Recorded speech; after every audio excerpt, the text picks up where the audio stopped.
Sir Bilal sir, good morning. Good morning, sir.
வாழ்க்கையெல்லாம் கல்விதானே வளமாகும்.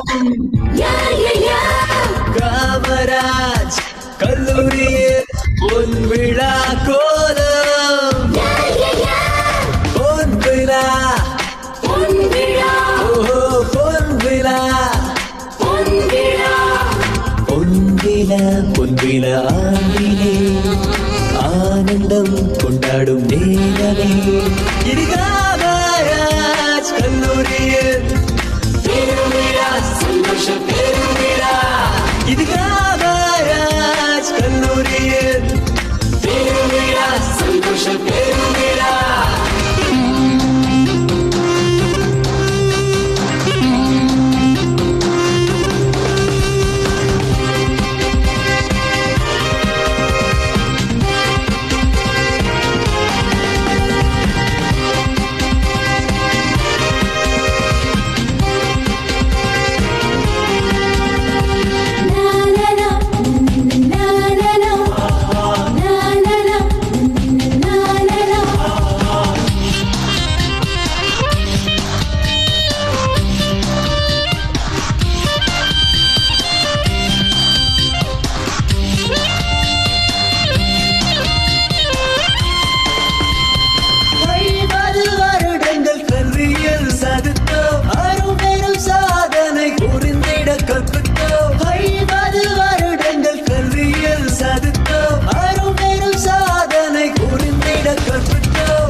இடமே மதித்திட கல்வியில் உயர்ந்து நின்றோ. கல்லூரியே சோலைவனமானதே பூக்கள் சூழ திங்கள் வந்து வீசுதே. கல்லூரியே சோலைவனமானதே பூக்கள் சூழ திங்கள் வந்து வீசுதே. வாழ்க நம் கல்லூரி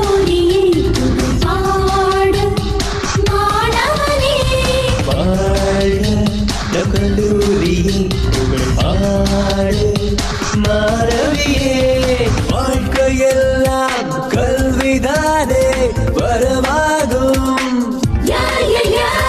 காமராஜ் கல்லூரியில் பொன் விழா கோலம்.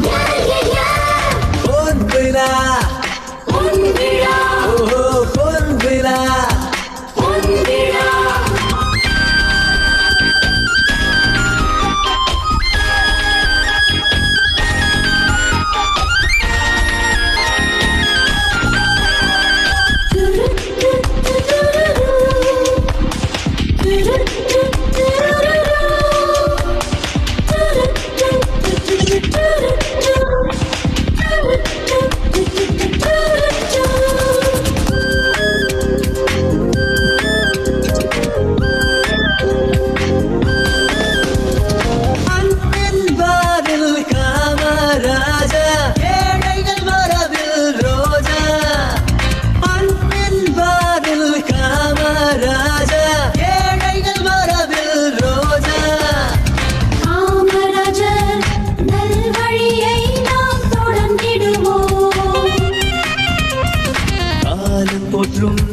கர்ம வீரரை புகழ்ந்திடுவோம்.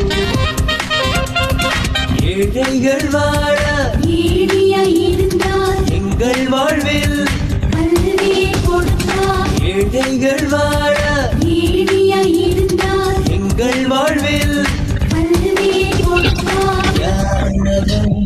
வாழ்வுற்றவர் நம் வாழ்வில் ஏற்றம் தந்தவர்.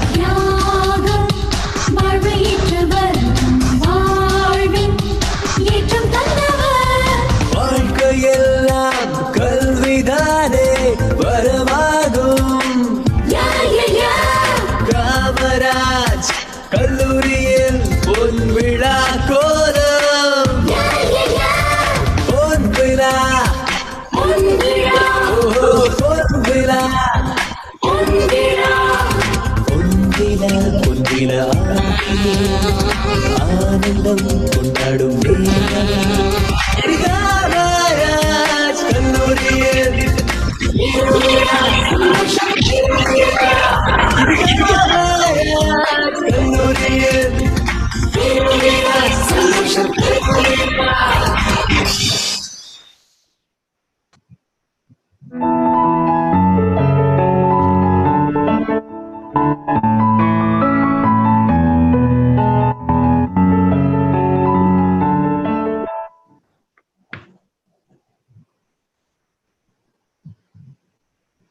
In the name of Lord, I wish you a very good morning to all. I welcome you all the fourth day of one national level faculty development program, Retrospection of Indian Freedom Movement. Now I invite Professor Subramanian, Assistant Professor of History, to welcome the gathering. Welcome you, sir. Welcome, sir. Good morning, everyone. I wish to welcome you here today, participate in our program. I am so happy to see you together here. During the corona pandemic situations, the Department of History, Kamaraj College, Thuthukudi has taken initiative program on retrospection of Indian freedom movement for 7 days online faculty development program. For this initiative, I would like to welcome our college management, College Secretary Mr. Rajendran, Principal Dr. Nagarajan, Head of the Department and FTP Organizing Secretary Dr. Devaraj, and other staff members of our department. I heartily welcome to today's speaker, Dr. AntiColonial Associate Professor and Head, PG and Research, Department of History, Government Arts College, Melur, Madurai. Today's topic is very special one, Women and National Movement in Tamil Nadu, a press view. I hope all will enjoy the session. Thank you. Thank you, sir. Yes.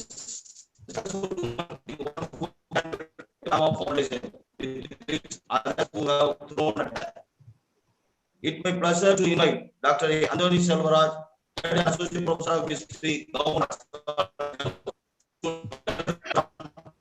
and National Movement in Tamil Nadu.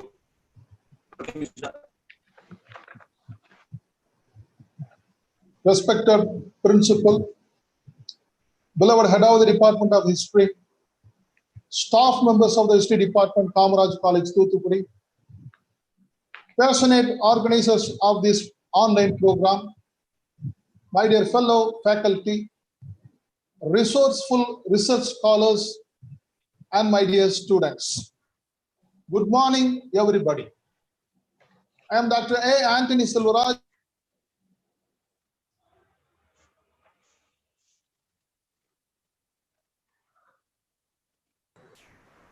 Sir, உங்க voice mute ஆயிடுச்சு sir.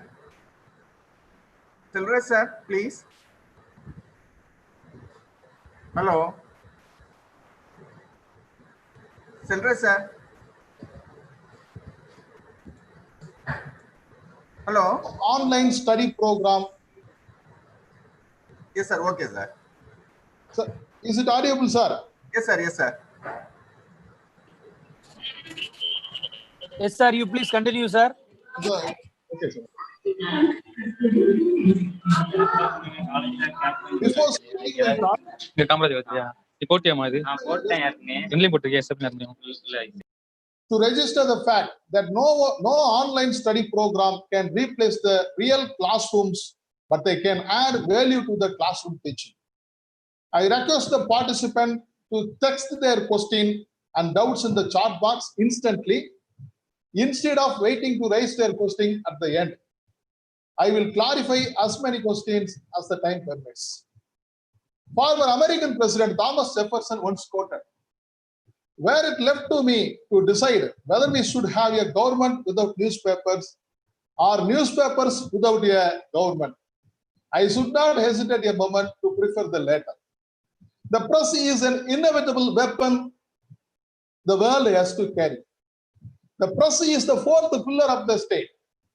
At present, after corporatization of media, it started forcing their ideas on the masses. But before 100 years, they echoed the ideas of the people. Most of the papers voiced the voice of the voiceless, whether the volume of the voice was low or high. In the field of freedom struggle in India, most of the papers stood with the Indians. The traditions and customs of our society locked down women inside the doors. Our conservative tradition taught us that considering women and their thoughts were sin. They were not allowed to open even doors and windows of the house. The Western education opened the windows and doors, but it is important that the press induced them to put their step towards the public arena. The history of Indian freedom struggle would be incomplete without mentioning the contribution of women. The sacrifice made by the women of India will occupy the foremost place. When most of the men freedom fighters were in prison, the women came forward and took charge of the struggle. They fought with the true spirit and unafraid courage and faced various tortures, exploitations, and hardships to end the freedom. In accordance to the nature and approach of the papers of Tamil Nadu, the press was divided into several categories. The first type among them was the British press. This type consisted of the papers run by the British. Normally, they supported the British administration and opposed the freedom movement. The second type was known as the nationalist press. This type consisted of Indian-owned papers which rendered their support to the national movement. The Hindu, the Sudeshamitran, the India, the Ananda Vigadan, the Sudandara Changu, the Navasakti, the Tamil Nadu, and the Dinamani were some of the papers categorized under this type. The papers like the New India and the Commonwealth, which were run by the Europeans, also came under this category. The Indian-owned press opposed the national movement and the Indian National Congress and supported the Dravidian ideology came under the third category called the Dravidian press. Normally, the Dravidian papers supported the British administration. The Justice, the Dravidan, the Andhra Prakasika, the Kudiyarasu, and the Vidudalai were some of the examples of this category. They fought for achieving social liberation before attaining political liberation.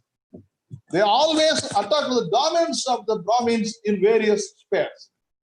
They give priority for the propagation of social reforms, particularly the women liberation. The papers involved the propagation of the ideology of communism came under the next category called the leftist press. The sole important Tamil paper in this category was the Janasakti, the official Tamil magazine published by the Communist Party of India. The papers published for the propagation of Islamic ideas were placed under the category Muslim press. Some of these papers were published in the Urdu language too. Most of the Islamic journals stood for the traditional customs like Parda and yearly marriage. The Saiful Islam, the Darul Islam, the Kuwabi Report were the notable magazines placed under this category. The papers which uphold the Hinduism and its ideas were placed under the category of the Hindu press. Arya Dharmam, Saivam, Ananda Bodhini, Hindu Nation, Veera Kesari, and the Kalpadaru were some of the papers placed under the Hindu press. The papers such as Sarva Vyabi, the Catholic Leader, and the Irudaya Thudan, which worked for the propagation of Christianity, were put under another category called the Christian press. Journals worked for the welfare of the women community were called as the feminist press. Journals like the Sri Dharma, the Indian Ladies Magazine, the Pen Kalvi, the Mother Marumanam, and the Sindhamani worked for and by the women. At the same time, journals such as the Sakravartini and the Girihalakshmi were published by men but worked for the cause of women liberation. The major fraction of press adopted the lines of Subramania Bharati in the field of women liberation. The liberal press had a thought that giving liberty to women was immediately needed reform of the time. It worked hard to generate political awareness among women. It tried to impart the detailed political knowledge in the minds of female aspirants. It tried to overthrow the traditional fear in the participation of politics. It made serious campaigns for attaining the voting right and right to contest in the elections for the women. Whenever the efforts were made for the legal protection for women, the press rendered its support. The press made several attempts to educate the women about the uses of education. It tried to impart the worldly knowledge to the women. It voiced for the economic freedom of women through possession and profession. It frequently gave suggestions for the upgradation of women's status in the society. It attacked the male chauvinistic ideas which treated women as the slaves. It asked the society to stop considering the women as pleasure-giving playthings or instrument of enjoyment. It often requested the conservative people to use at least a little bit of rational knowledge for the well-being of the women. Women's participation in the national movement in Tamil Nadu was not a major force in the early period of the history. This, however, does not suggest that their participation was not significant or did not negate the individual women's merit or achievement. The nature and the extent of female participation in the national movement can be categorized at 3 levels. First, women took part in the general mass of people who joined Satyagraha, such as women were enthused over a particular issue or were caught up in the excitement generated by anyone Satyagraha. They were not involved with the Congress or with any local or provincial organization. Secondly, small groups of women were committed to one particular future associated with the national struggle. The third category consisted of a very small number of women who participated in all aspects of nationalist activity. This was an allied group of women whose commitment was not limited to the politics of a particular area, but was attracted to the movement of the entire. The anti-colonial struggle attracted women of various castes and communities. When the women folk decided to put their steps towards national movement, they had to face the problems of in the name of tradition, convention, custom, caste, etc. The family clutches were not ready to give up their grip. At that time, some conservative papers helped the clutches to tighten the grip, whereas many liberal papers geared the woman to overcome the clutches. A number of European women, such as Anni and Margaret Cassin, were involved in various issues of the period. The first 18 years of the 20th century were the period of great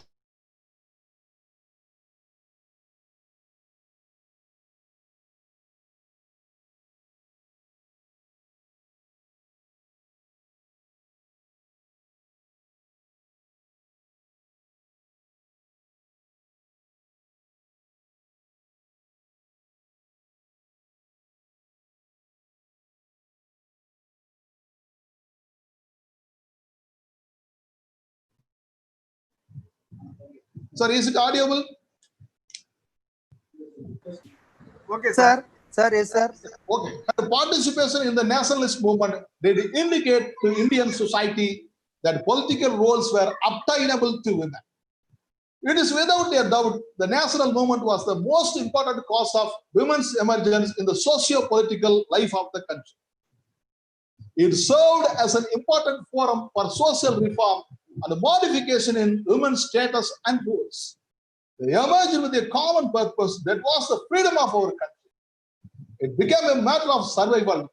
All reformers, including Gandhi, invited women's participation both as an opportunity for their growth as an individual and as a force for the national movement. Gandhi's overpowering voice in the movement and his views on women influenced women's positioning in it. He was able to mobilize a large number of women, irrespective of caste and class lines, to play an energetic role in the freedom struggle. The battle for independence found women participating in good measure against the British, against the social suppression, against the legal inhibition and economic deprivation. Because of the partition of Bengal, of 1905, the Indian masses were overflowing with anger. As a part of this, the Swadeshi movement got strengthened. Using of Swadeshi goods and boycotting of foreign goods were insisted. The self-boosted women also joined their hands with the men in the movement. The press gave extensive exposure and more importance to women's participation in this movement. For example, the Swadeshi movement, the Swadeshi Mitra reported the contribution of women in Mymensingh of East Bengal, now it is in Bangladesh, that the dancing girls had totally abandoned the use of foreign articles and even foreign liquors. They went in processions singing Swadeshi songs from house to house to collect contributions for the National University in northern part of India. The police were closely watching that women's movements and prohibited such processions on the pretext that they would lead to a riot. The Swadeshi enthusiasm in these women and the hatred of the government were both beyond description. Because of the enthusiasm generated by these ladies, the district started playing a leading role in the freedom struggle. The government considered it as the center of political agitation in East Bengal. To curtail the inflaming national spirit, the government decided with a bifurcation of this district into two. The motive for the publication in Swadeshi Mitra of this news was that if the Swadeshi movement could have an awakening among the dancing women of Mymensingh, the women who were looked down by the society, it had to find out full awakening among the rest of the women society. The partition of Bengal was observed as a block day by the people of Bengal every year. On the day, people woke up early, took baths, and had jilch to eat and drink. The shop remained closed. The women were seen without wearing jewels. The women boycotted their basic work cooking. The men and women assembled in large numbers in grounds. and they preached about the evil activities of the government. The paper Dravida Deepam from Chennai registered these Bengal facts and gave more importance to the meaningful activities of the Bengali women. It gave the title fittingly as the Ash Wednesday of the Indians. The purpose of this paper in publishing this matter, such as national feeling of the women who lived far away in Calcutta, their sacrifices, and their boycott of jewels, which was considered as the symbol of culture, was to initiate the women of Tamil Nadu to join the national movement. It gave a new idea of participating in the national movement to the women even staying at home. At this juncture, the Madras session of the Indian National Congress was planned to be held in December 1908. It consisted of women conference also. This was the first time of its kind in India.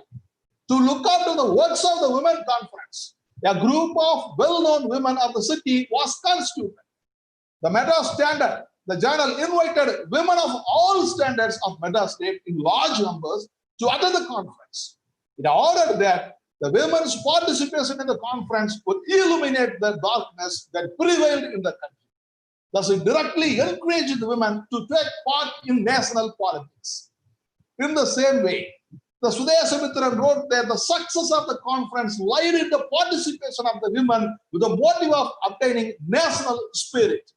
Even though the press voiced loudly for women's political participation, they couldn't come out from the social clutches.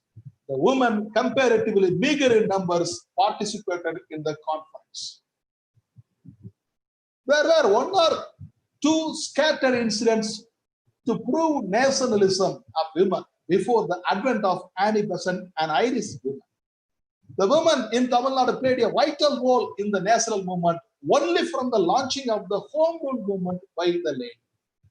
The press in Tamil Nadu filled the columns with the activities of the women, not only to induce the spirit of nationalism, but also induce the need of women's participation in all the spheres of the society. Until the commencement of the First World War, Anni Besant was not interested in participating in Indian politics. She was busy with these activities of the Theosophical Society. With the outbreak of the First World War, however, she entered into politics from religion and into home rule from theosophy. In the initial stages, some papers opposed her move. Even Subramania Bharati, who always welcomed the women liberation, criticized the Besant's activities in India newspaper, that she made efforts to establish a society which should be competitive for Gopalakrishna Kogale's Servants of India Society, with the plan of preventing the patriotic spirit of the youth. He called her as Anni Besant, Besant the alien. In the paper Vijaya, Bharati inscribed that she had been directing her power and influence against the new movement of Swaraj in India. He did not show any sympathy for Shiva Shiva. Although he criticized her activities, he didn't show his opposition against her political participation. Anni Besant drew up a program for her work. She organized a meeting of her followers, the Theosophists, at Adayar in September 1913, and put forward a fourfold plan of reforms for religious practice, education, social customs, and politics. By starting two newspapers, the New India, a daily, and the Commonweal, a weekly. She popularized the demand for the self-government, that means home rule. The press played a pivotal role in popularizing the emerging female leader, Anni Besant. The press created public opinion in favor of the political ideas of this name.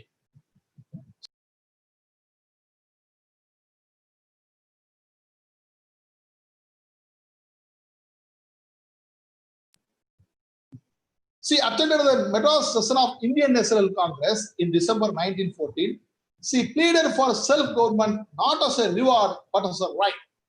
The press generously allocated their columns in welcoming their participation and plea. This created a political awareness in the minds of women community. The South Indian mail from Madurai gave vivid publicity to her plea. It wrote, "There is no doubt that the success of the last session of the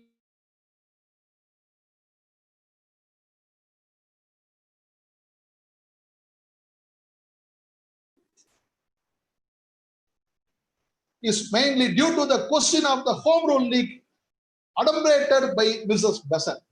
Her organ, New India, her matchless eloquence, her facile pen, her versatility, her vast erudition, her firm conviction, and her love of India are at the disposal of her adopted motherland.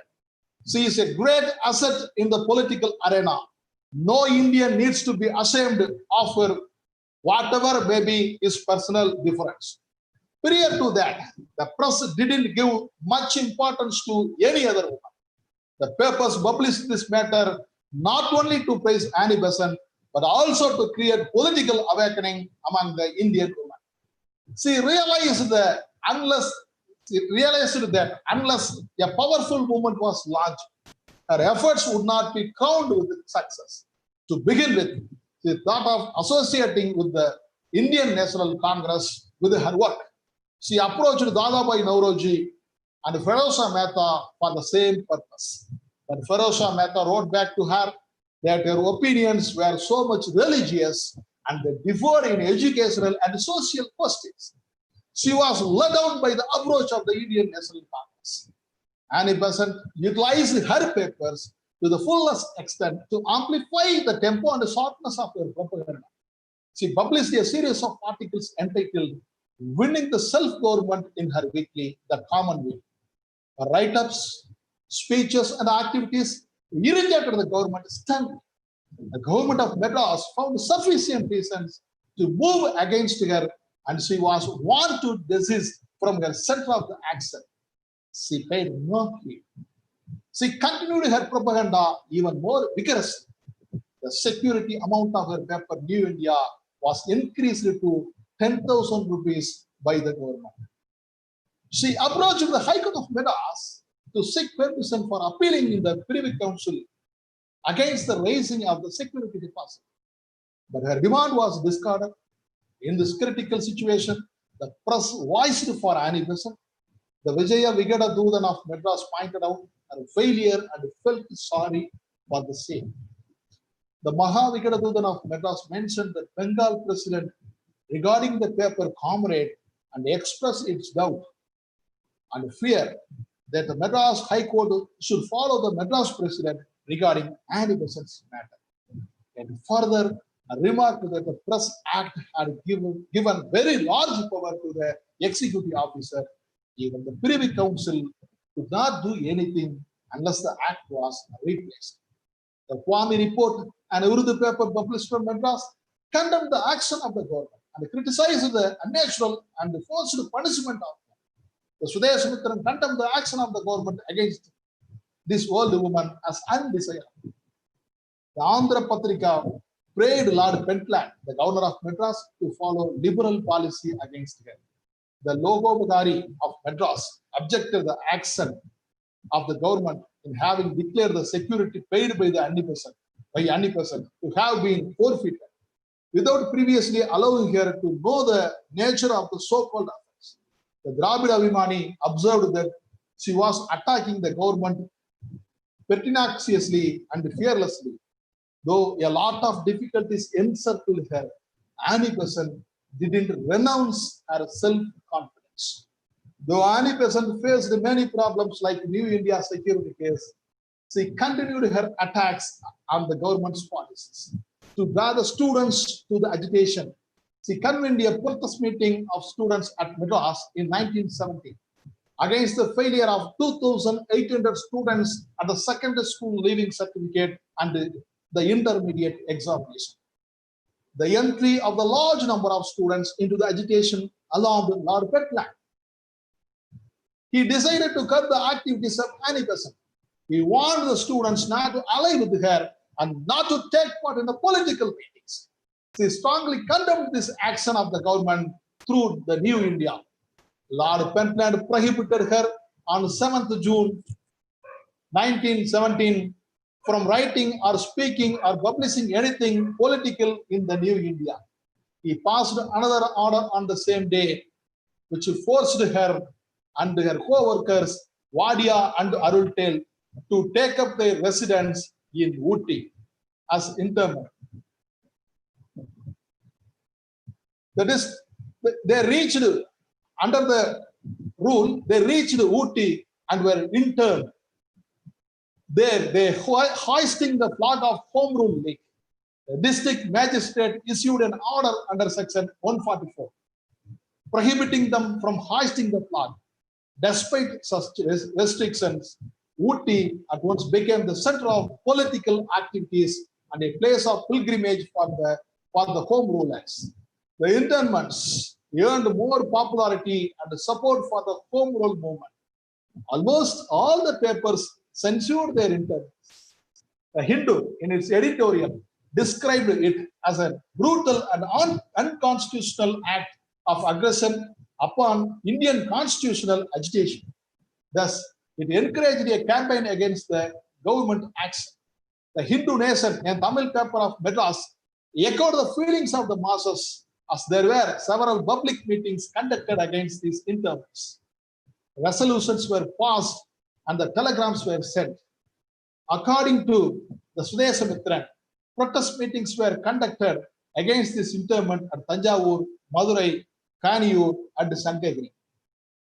The Dravida Patrika from Madras reported about the ladies' meeting held at Sankaridurg to protest against these internment orders. The President Rukmani Ammal, wife of P. Varadarajulu Naidu, editor of the Prapancha Mitra, said that every man and woman should work for the acquisition of home rule for India. Thus, the journal exposed the emergence of women as leaders for the cause of the women at the right time.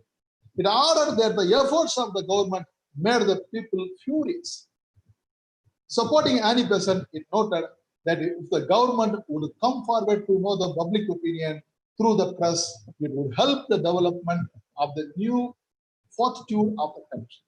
The Andhra Patrika stated that because of the internment, her fame spread not only in India, but also worldwide, and the spread of her name and fame in the belligerent countries during the World War against Britain would cause serious problems for British Empire. It indicated that reasonable political agitation would not be put down by any restraint. Pattabi Sidaramaiah, a notable Congress leader, discussed the question whether the members of the Legislative Council should protest against these internments and resign their seats. The Hindu and the Andhra Patrika gave vivid coverage to this matter in order to show their agitation against the internments. The Kali Yuga Vartamani of Madras strictly blamed the government action against her. Subramania Iyer, one of the leaders of the Home Rule League, made efforts to collect Besant fund to face the legal expenses against Anni Besant internment. The Andhra Patrika gave extensive coverage to the matter and remarked that the Besant fund was not for her benefit. It would help the advancement of our country. The Desabhimani observed the action of the government of Madras was deeply regretted. It had outraged the feelings of the most of the people of India, and the manifestation of such feelings was felt every day at public meetings all over the land. When most of the papers wrote in favor of Anni Besant, some non-Brahmin movement papers exposed their views in favor of the government. The Andhra Prakasika, a Telugu non-Brahmin paper, justified the interviews. At the same time, it published 2 letters of its readers. The readers revealed that they became the subscribers of the paper with a view to encourage the paper, but its writing in support of the internments had filled them with grief and surprise. They felt sorry for the tone of the writings. They pointed out that Anni Besant established home rule and had been trying to bring about reforms in traditional values with the wishes of the people. The spirit with which the paper referred to Anni Besant was improper. They believed that the paper had been thereby doing disservice to the country and to the non-Brahmins too.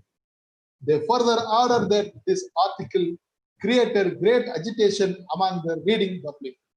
Although these letters were written against the paper, without any hesitation, published them without censor anything as per the press ethics. Thus, even the anti-Besanttian paper popularized Annie Besant's fame with a different style. When Annie Besant was in interment, some papers published matters worrying about her health. The Hindu observed that she was suffering from serious nervous breakdown, and it asked the government to release her on health grounds. The Sudeshamitran observed that their readers would be pained to hear the news of her illness. It expected that on hearing the news, at least the government would cancel the interment order issued against her. The question of the election of the president of the subsequent Congress session came up before various provincial Congress committees. In recognition of Besant's sacrifice and appreciation of her contribution to the cause of the Indian national movement, all the provinces suggested that Annie Besant should be elected as its president. The Madras Provincial Congress Committee convened a special meeting on 12th August 1970. It nominated her as the president of the Indian National Congress with a thumping majority. On finding release, very urgent, the Madras Provincial Congress Committee on 14th August 1917 approved a passive resistance. The government feared that such agitation during the time of World War would create more administrative problems. Irked by this, the government of Madras requested the government of India to remove the restrictions imposed on Annie Besant and her colleagues. The voice registered by many papers during Annie Besant was the interment was very useful to the whole women community. It was an evident fact that the press would extend its support to a woman when she was involved in public life and faced problems. The educated women who were more spectators from a distance started stepping towards the political and the national movement. The women living within four walls for a long time were surprised to find how the press focused on an old woman. Later, the surprise turned into the booster for them. Their active participation in the national movement earned specific reference.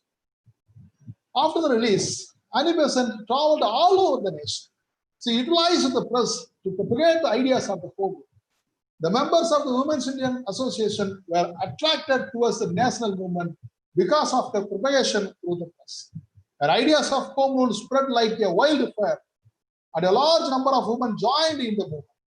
In December 1917, the Calcutta session of the Indian National Congress held under the leadership of Annie Besant. Almost all the papers carried the news of women presidency of the National Party.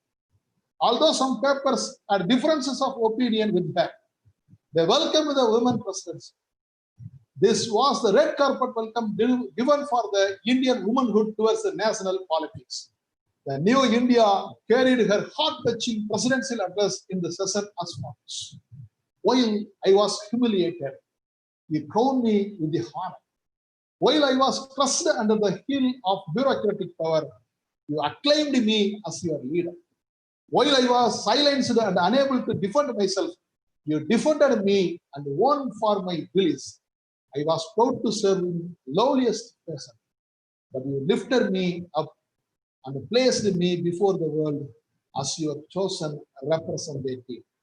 After the announcement of Montague Declaration in 1918, there were differences of opinion between Annie Besant and the Congress leaders.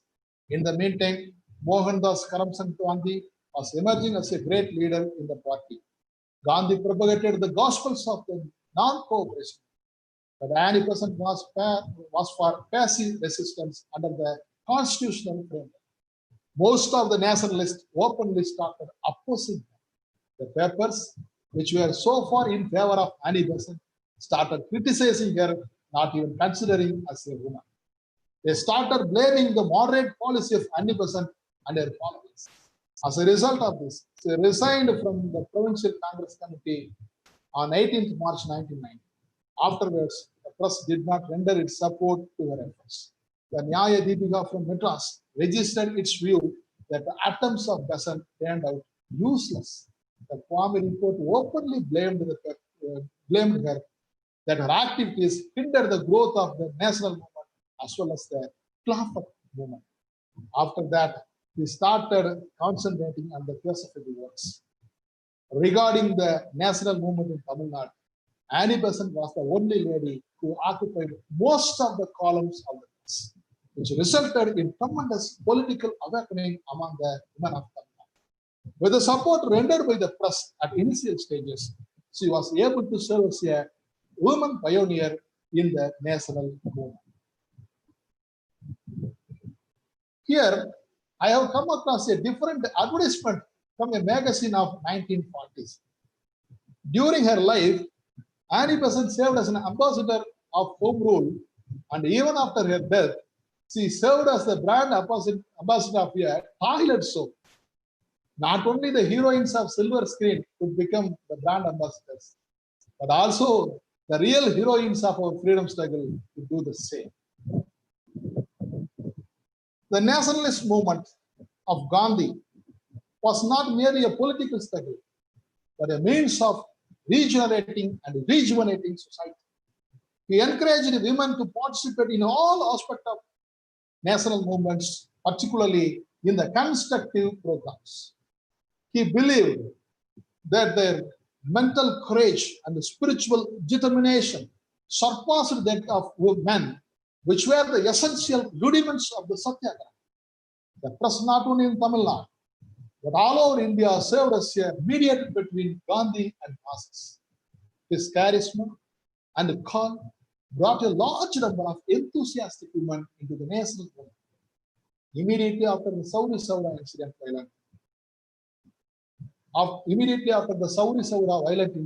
on 4th February 1922, Gandhi suspended the non-cooperation movement.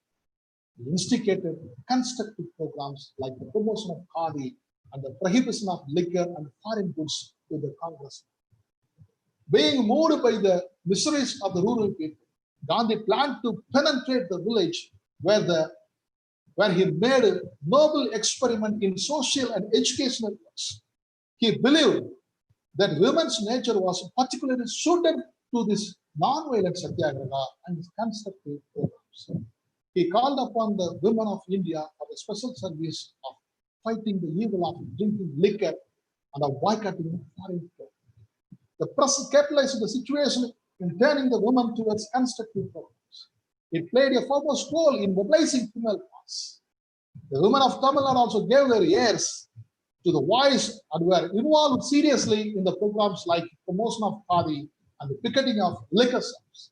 The Desabhimani exhorted the women to play their part effectively in making the constructive program a grand success. It also requested them to help men in making the Swadeshi and boycott movement a successful. The Navasakti from Madras observed that the original resolution regarding the non-cooperation movement did not contain any provision for prohibition campaign, and it was purely a spontaneous move by the public, particularly the women. It ordered that it was included to it only because of the vehement participation of the women. The prohibition movement had spread in almost all parts of the Madras presidency before the end of February 1930. The sale of arak and toddy was boycotted by the people, particularly by the women in many places. Because of this agitation, the government of Madras lost nearly a quarter of its revenue by October 1921. The prohibition movement was more successful in Europe area and other areas. The credit of the success in that area went to two important women, E.V. Nagamai, the wife of E.V. Ramasamy, and Kannammal, his sister. Knowing this news through the press, a large number of women vigorously involved in it. Fearing that the law and order would be spoiled due to the women's involvement, the government withdrew its previous order under Section 144. In between the movement, some Congress leaders of Tamil Nadu requested Mahatma Gandhi to end the program. He simply replied that it was not in his hands, but in the hands of the two women of Europe. Many journals carried the statement of Gandhi in praise of the women community of Tamil Nadu. It activated as a stimulus for the rest of the women community in other parts of the nation. In the year 1927, a large number of women satyagrahis participated in the Neil statue satyagraha.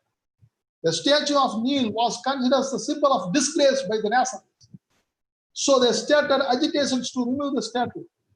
Padmasani Ammal of Madurai pledged her anklets to meet up the expenses to go to Chennai for the satyagraha. Anjalai Ammal of Kudaru traveled all over Tamil Nadu to propagate patriotism on that issue. She participated in the Neil statue satyagraha, and therefore she was arrested on 6th September 1927. And Navasakti hailed the patriotic spirit of the lady. Her daughter, Amma Kannu Ammal, also was arrested along with 4 other women in the same month.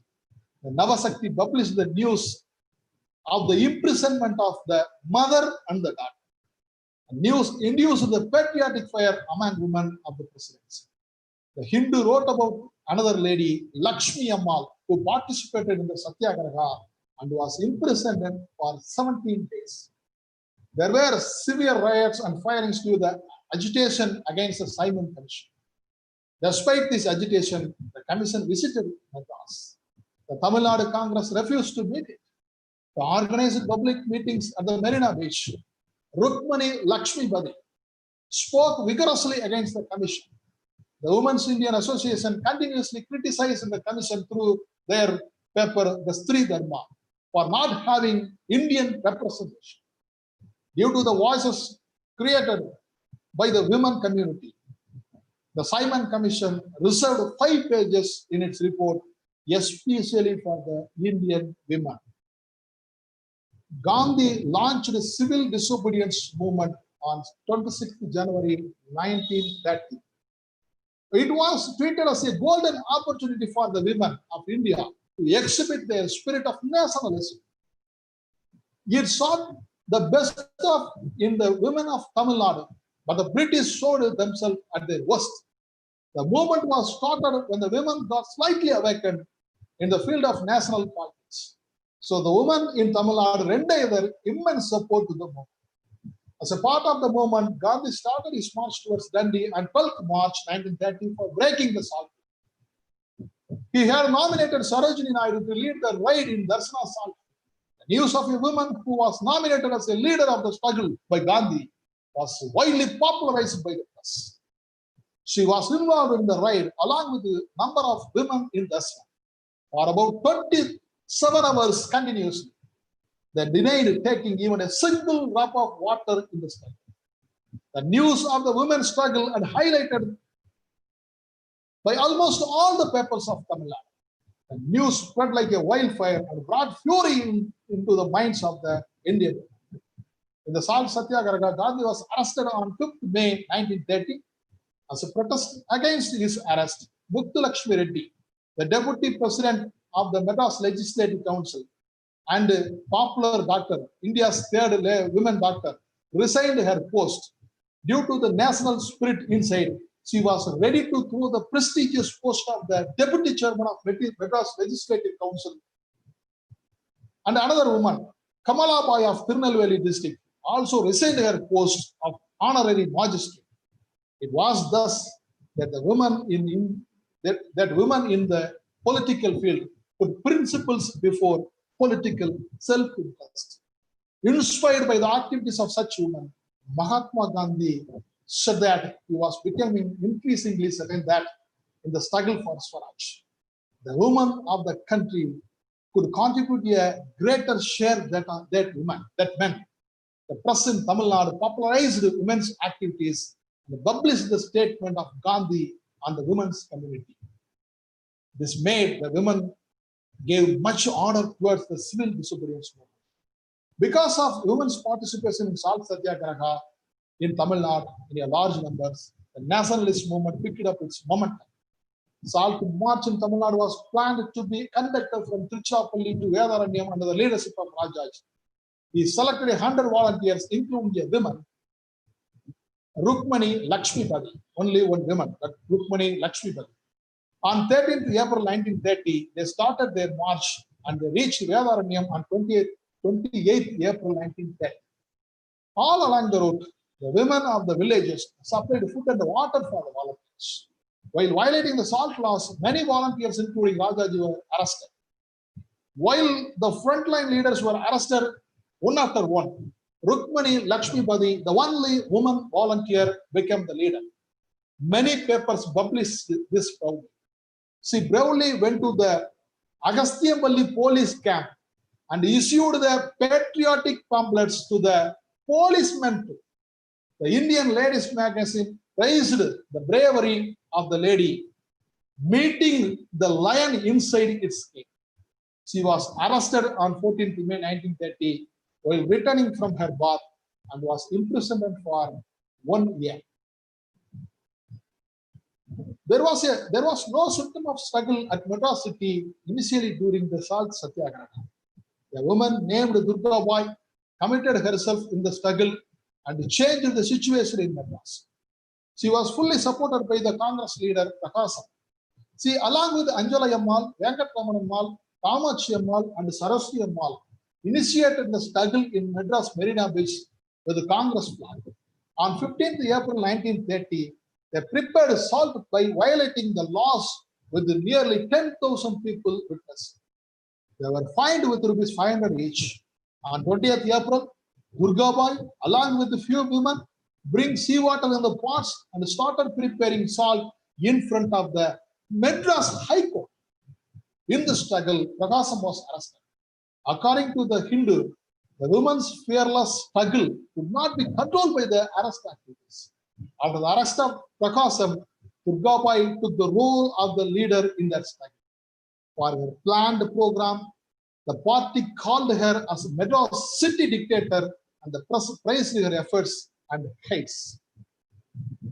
The government of Madras closed the toddy shops in certain areas in a testing manner. The Daily Mail, a British-owned paper, published contradictory news that the women of that particular area of Madras persuaded the government not to close the toddy shop and to help their husband to drink the toddy. By publishing a cartoon, the Ananda Vigadan criticized the view of the Daily Mail.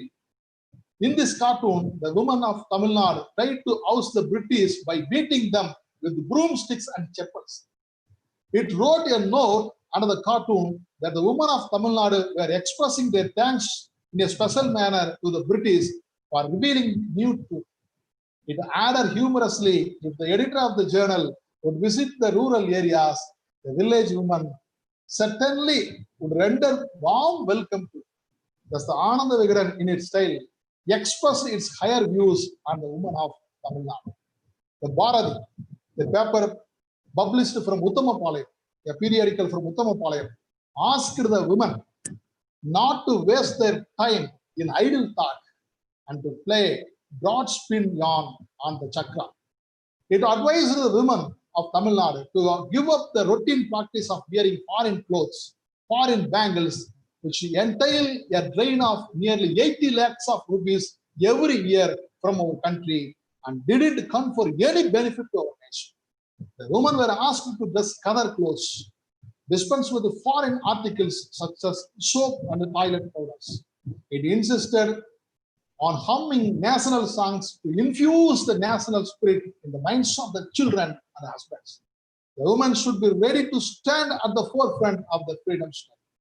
The participation of women students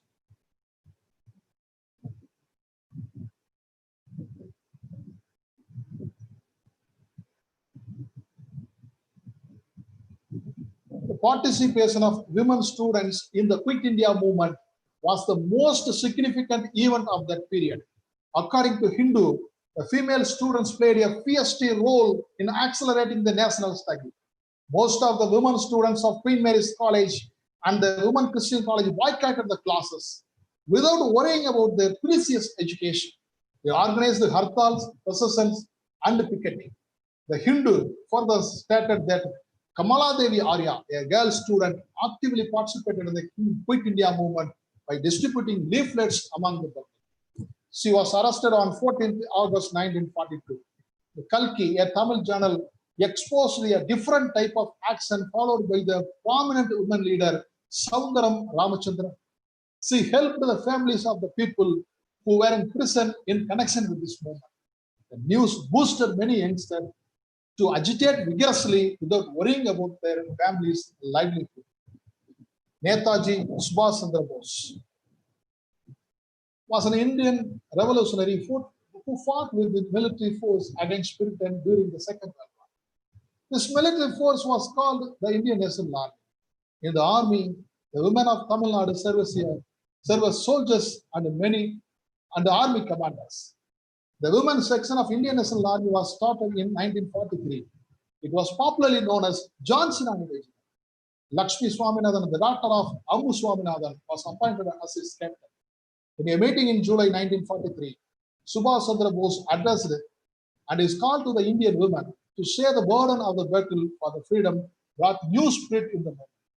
Lakshmi Swaminathan held the post of the Minister of Social Welfare and Medicine in the Azad Hind cabinet established in Singapore. Another important personality in Indian National Army was Govindamal of North Arcot district. While joining the army, she donated 6 sovereign of bangles and 1 acre of rubber plantation field to it. The papers like the Hindu, the Dinamani, the Indian Express, the Mail covered the news of the above in several times. Whenever the press carried the adventure news of this woman, the patriotic spirit rose in the nation. It helped the men who were unable to go to the battlefield, determined to fight with the British government from their homes and the streets. The major movements of Tamil Nadu, such as the Indian National Congress, considered the women's political participation as the source of their success and the triumph for their politics. To captivate the attention of the women, they started utilizing the media as much as possible. The women who were boycotted for a long time in the political arena considered that their names were printed in the columns as the symbol of recognition. In the initial stages, the press gave less importance to the women fold, but it changed its attitude and started giving importance to the women fold. They started thinking that giving importance to women was the need of the time. The press, which changed their attitude according to the needs of the time, would develop themselves. The women community started gaining importance in politics and columns. The women folk highly utilized the contribution of the press in developing their caliber and also their participation in the political movements in Tamil Nadu. Thank you. Thank you very much.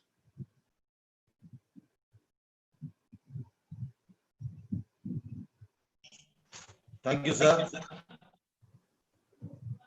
Now I invite Ashwini Rajalakshmi, Kamaraj College to propose the vote of thanks.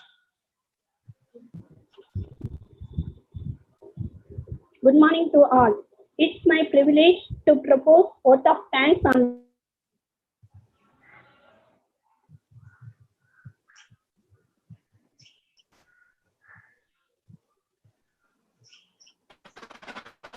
Sir, excuse me. So audio is not audible, sir. Voice is not audible.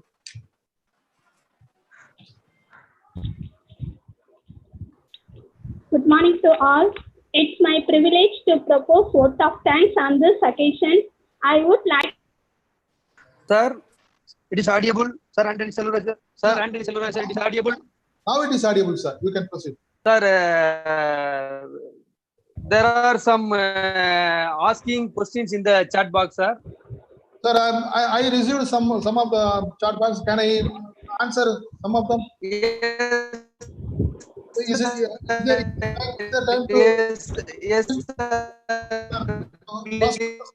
First question is, why did the Dravidian papers not support the freedom struggle?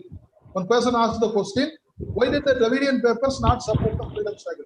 Yes, normally the Dravidian papers supported the British administration. The Justice, the Dravidian, the Andhra Prakasika, the Kudiyarasu, and the Vidudalai were some of the examples of Dravidian papers. They fought for achieving social liberation before attaining political liberation. They always attacked the dominance of the Brahmins in various spheres. At that time, the national movement as well as the Indian National Congress was vehemently dominated by the Congress. So the Dravidian papers stood against the freedom movement. They gave priority for the propagation of social reforms, particularly the women liberation. The second question, what was the role played by Sri Dharma? The important question, what was the role played by Sri Dharma in the liberation of women? Sri Dharma was the magazine considered as the official organ of the Women's Indian Association, which was first published in January 1918 and continued until August 1936. It stood for women's upliftment. It insisted women's political participation. Its major achievement was achieving women's voting right in India through a series of campaigns. It raised funds for the establishment of a rescue home for the rescued prostitutes in Chennai. These are the services rendered by the paper Sri Dharma, run by women and run for women. The third question is, were there any yardstick framed by the press to assess women liberation? If the organizers allowed me to talk in Tamil for this question, என்ன question கேட்டிருக்காங்கன்னா, ஏதாவது sir, excuse me, can you answer this question in Tamil, sir, or in English?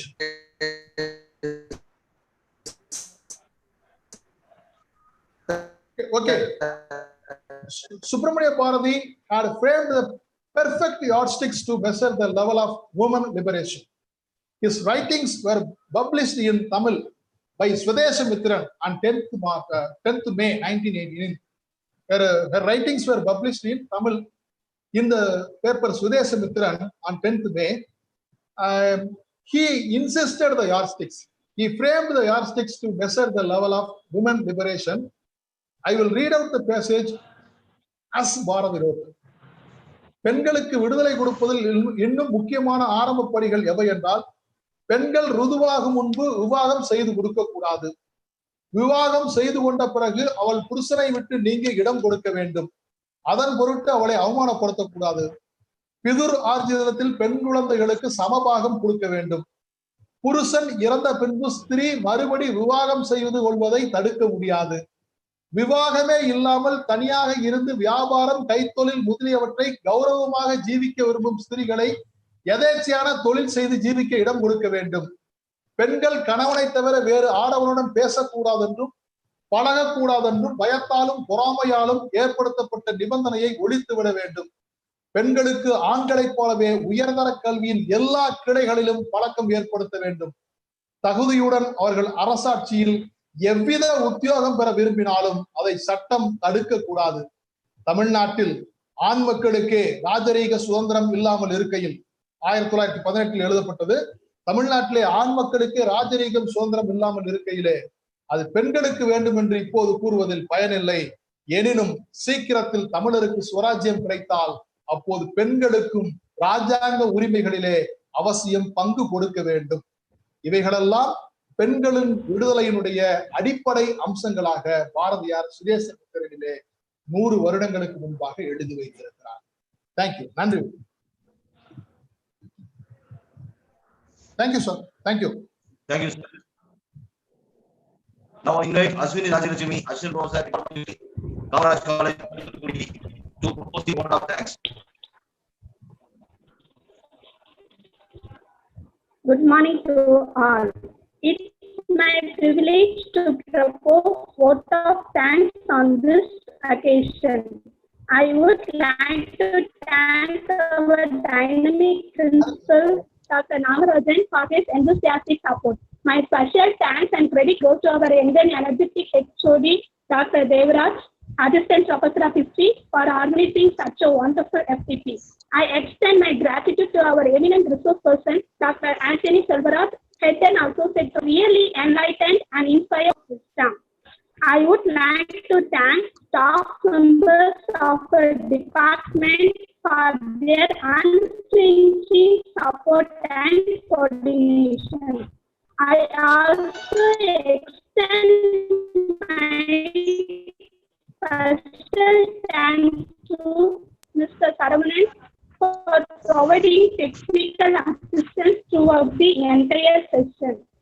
Finally, I thank the participants of various colleges for their active participation. Once again, I thank you one and all. Thank you. Thank you. Thank you. Thank you, participants, for your kind cooperation.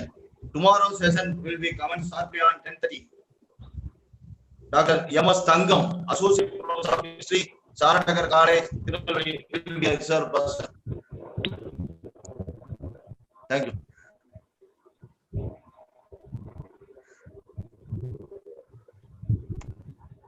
So thank you very much. Thank you.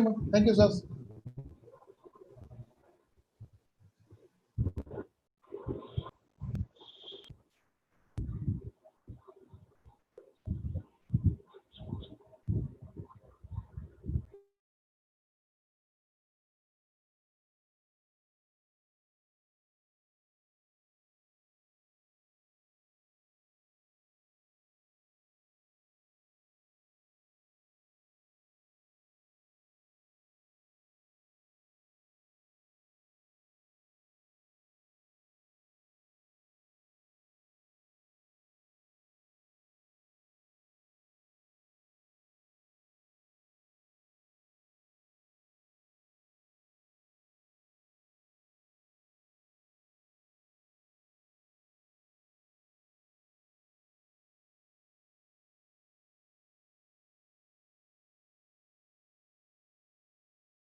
வாழ்க்கையெல்லாம் கல்விதானே வரமாகும். காமராஜ் கல்லூரியில் பொன் விழா கோலம். பொன் விழா, ஓஹோ பொன் விழா, பொன் விழா, பொன் விழா ஆண்டிலே ஆனந்தம் கொண்டாடும் நேரமே இது காமராஜ் கல்லூரியில்.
இடமே மதித்திட கல்வியில் உயர்ந்து நின்றோ. கல்லூரியே சோலைவனம் மனதே பூக்கள் சூழ திங்கள் வந்து வீசுதே. கல்லூரியே சோலைவனம் மனதே பூக்கள் சூழ திங்கள் வந்து வீசுதே. வாழ்க நம் கல்லூரியே பாடு மாணவனே. வாழ்க நம் கல்லூரியே பாடு மாணவியே. வாழ்க்கையெல்லாம் கல்விதானே வரமாகும்.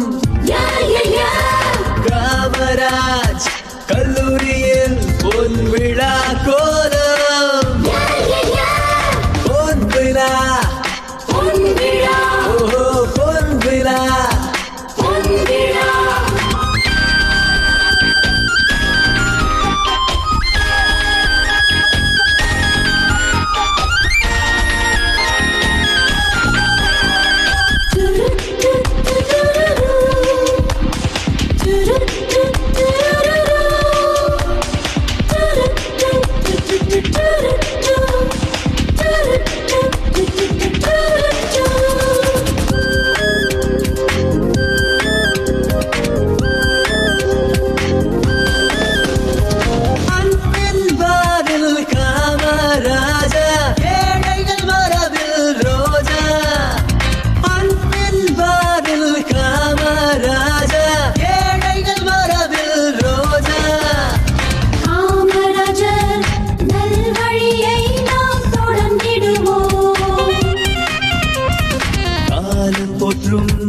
கர்ம வீரரை புகழ்ந்திடுவோம்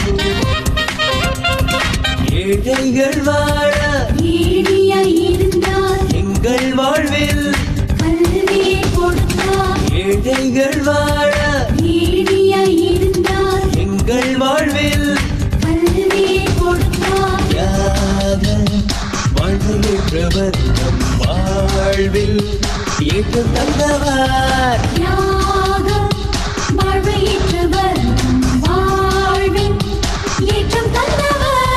வாழ்க்கையெல்லாம் கல்விதானே வரமாகும் காமராஜ் கல்லூரியில் பொன் விழா கோலம் பொன் விழா ஓஹோ பொன் விழா பொன் விழா